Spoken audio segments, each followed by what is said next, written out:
Hello everyone, you're welcome back again to my YouTube channel. In case this is your first time here, do well to like, comment, and of course subscribe to this channel. Turn on your notification bell so that anytime I post a new video, you'll be the first to be notified. This channel is basically designed for the discussion on theory of music. So any aspect of theory of music, talking about the chord, the rhythm, scales, harmony in general, or any area in the theory of music. So we discuss them here, and I try as much as possible to simplify all these aspects of music.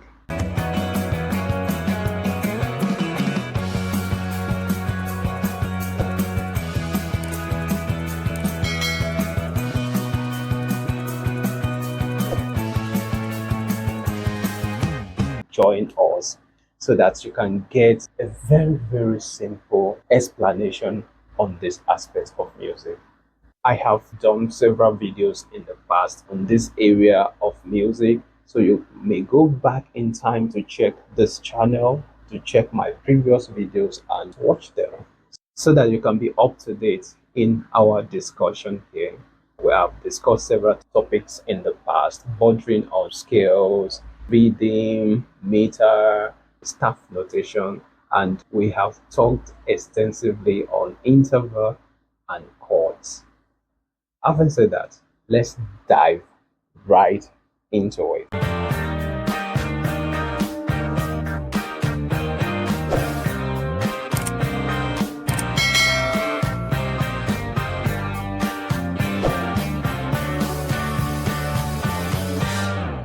All right, we're going to continue in our discussion on chords, and today we want to talk about the inversion of chords. What does it look like to invert a chord? Before now, we know that a simple chord is a combination of three notes, right? Three superimposed thirds. That's a triadic chord, has the root, the third, and the fifth. Like either you play it together or you play it one after the other. The three notes are interrelated, right? Now, when you're talking about inversion and figured bass, if you are a classical music student or a classical musician, this is the time for you to move closer. Let's talk about some important tools that are really needed in the classical music. And if you are a popular musician too, you can as well come around, because you also talk about inversion of chords while making your music. So when you say inversion of chords, before now I made an example of a triadic chord, right? These three notes can be rearranged in different orders, so that's where inversion comes into play. The pitches of a chord can be rearranged a couple of times, so long these notes are well preserved, so long you did not add any other pitch, any other note to the arrangement. For instance, when you say C, E, G, so you can rearrange these notes in such a way that the first note may be another note aside C, but the notes must be within these three notes, C, E, G. That's the concept of inversions. We're going to discuss chord inversion and figure bass simultaneously because they are interrelated. So let's talk about figured bass.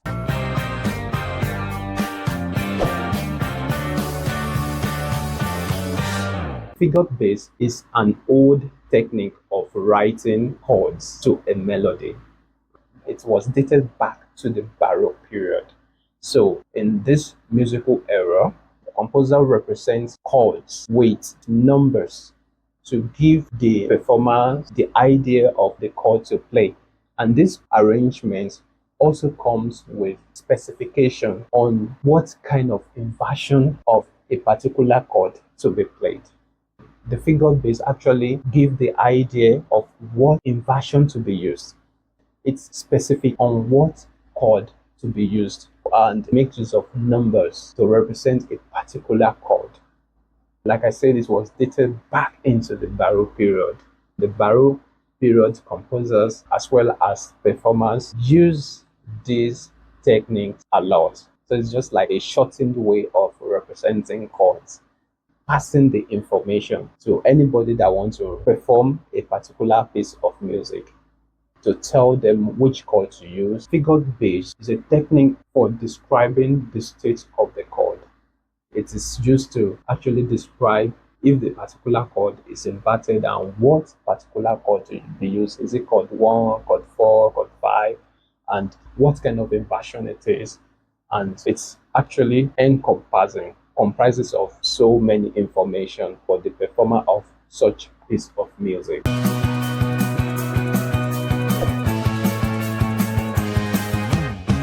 All right, so for instance, we have a chord before us. We have C, E, and G, right? So that's a chord. In this chord, C has the lowest pitch, followed by E, but G has the highest pitch. Now, when you look at the staff notation, you see that the C is at the bottom, is at the lowest F. So this chord is in its root position. That is, it's on its natural state, C being the lowest, followed by E and G being the highest pitch, right? So it looks like this on the keyboard. On your keyboard, as you move from the left to the right, the pitch increases. And as you move from right back to the left, the pitch reduces. So you can say that the highest pitch is to the right and the lowest pitch is to the left. So C is the lowest pitch, followed by E.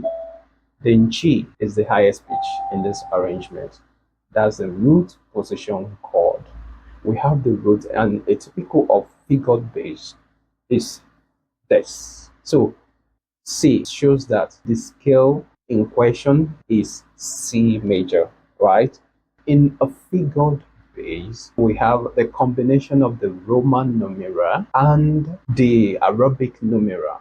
All right. So the first one, the Roman numeral 1, means chord 1. It means this is chord 1 on C major. That is, the chord 1 on C major is C, E, G, as being represented up there, right? C, E, G, that's the chord 1. So let's talk about the 5-3. What is 5-3? Now let's look at the chord. From the root to the fifth, that's the fifth root. That's where the 5 comes in, right? So it means the outer pitches are of the interval of a fifth. And from the first note to the third one, it's just a third. And that's where the 5-3 comes in. So when you see a 5-3 chord, it's talking about a root position chord. So it could be 1-5-3. It could be 2-5-3. It could be 4-5-3. It could be 5-5-3, right? This is a typical example of a figured bass, 1-5-3.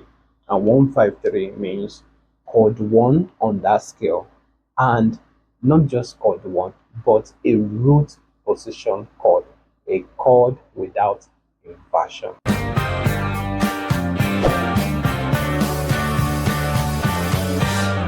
To invert this chord, take the root upward to the octave. Now when I say upward, I'm saying forward now. In C, E, G, when you take C forward to a higher pitch so that you have E, G, and C, right? So that is an inverted version of C, E, G, and that's the first inversion, right? That's actually the first inversion. Mind you, in this case, the root is always C. So regardless of the rearrangement, the root is always C. Remember, in the previous videos, I've already told you that the first note of a chord is what gives the chord its name. So it means C still remains the root. So this is called the first inversion. It looks like this. So you have E, G, and C. E, G, C. That's the first inversion. Now, how do you represent this in figure bass? We're still on C major, right? And of course, that's chord 1. And that's the reason for the Roman figure 1. Now, 6/3, what does it mean? 6 means the interval between the outer pitches. And of course, from E to C, there are 6 pitches there. 1, 2, 3, 4, 5, 6, right? So that's the meaning of 6 in this case. And 3 means from the first note here, not really the root, right? The first note in the arrangement, and the next note is a third. That's why we have 6/3. Ordinarily, 6/3 means first inversion chord. So it could be 5/6/3, it could be 4/6/3, and so on and so forth. So remember, 5/3 means the root position chord, 6/3 means a first inversion chord, right? Or it can simply be represented as 6. So 1/6 ordinarily means the first inversion of chord 1. All right, let's continue.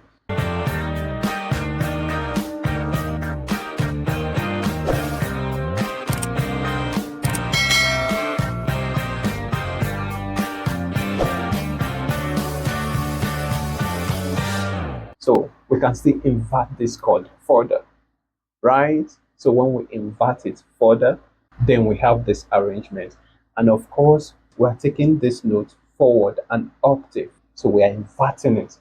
And when we do that, we have G, C, and E. G, C, E. That is the second inversion. How do you represent this in the figured bass? So it looks like this. 1/6/4 chord is still on the scale of C major, and we build it on the first chord on the scale, and that's why we have the Roman figure 1. 6/4. 6 means the interval between the outer pitches, and the outer pitches is G and E, right? And 4 means the first and the second pitch, right? So if that's the case, from G to E, let's count. 1, 2, 3, 4, 5, 6, right? So that's 6. And from the first pitch, the lowest pitch to the next pitch is 1, 2, 3, 4. And that's why we have 4. So 1/6/4 chord, 5/6/4 chord, or 4/6/4 chord. 1/6/4 chord is talking about second inversion of chord 1. 4/6/4 chord is talking about the second inversion of chord 4. And 5/6/4 chord is talking about the second inversion of chord 5. So basically, that's what it means. So this is what chord inversion of the triadic chords implies. You can actually pick up any chord. Maybe you are a pianist and you've been playing piano for a while. You can pick a chord and try to rearrange them in this order. All right, before we go on, can we have any other inversion outside the second inversion? In this case, we go back to C, E, G again, so we can have any other inversion again in this case. All right, so in a triadic chord, we can only have 2 inversions. So basically, these are what you can get when you are inverting a triad, right? Regardless, the root position chord can be called 1A or simply 1. The first inversion can be called 1B. The second inversion can be simply 1C. Let's talk about the function of inversion.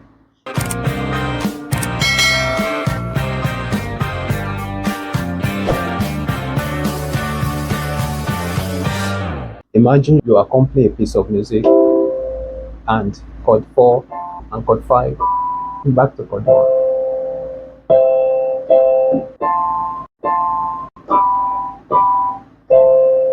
Doesn't really sound too good, right? Basically, talking about right voicing, this is not too good because it's not really giving you the proper voicing. But when you play something like this and you play chord 4, wow, you see that the notes are packed together, they are moving closely together, right? You see,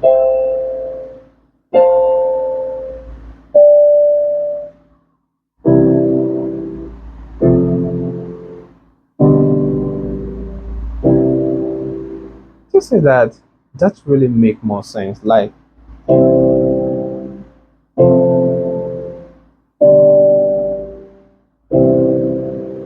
that make more sense, right? And that is a very good skill of harmony, making your notes very, very close together, especially the higher voices. So the bass can actually move with a wider interval, but the higher voices should be packed together. I'm going to make a comprehensive video on this as we progress, right? The rule of writing harmony. Because of inversion, I was able to play this simple chord progression beautifully and more interesting.